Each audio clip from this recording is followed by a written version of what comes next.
And meron ako ditong saging na saba. Babalatan ko muna ito.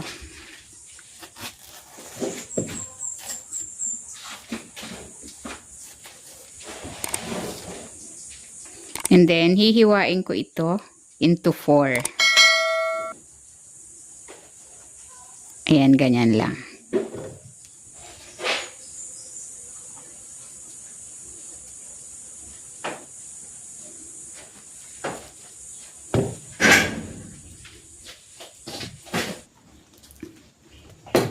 Ayan, okay na ito.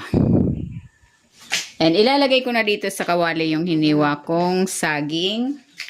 Maglalagay din ako dito ng gata. Ito yung pangalawang piga. Medyo malabnaw.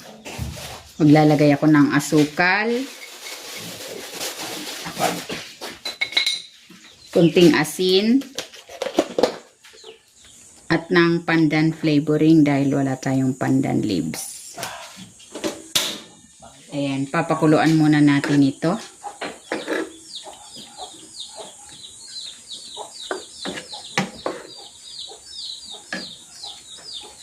Tatakpan ko muna ito para mabilis kumulo.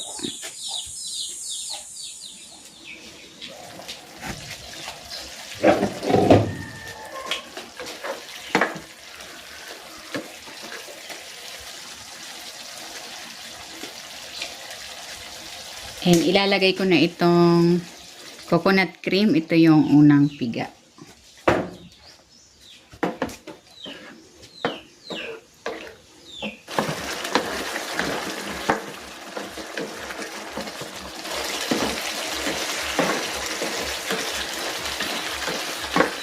Ayan, luto na itong pinakpro na saging.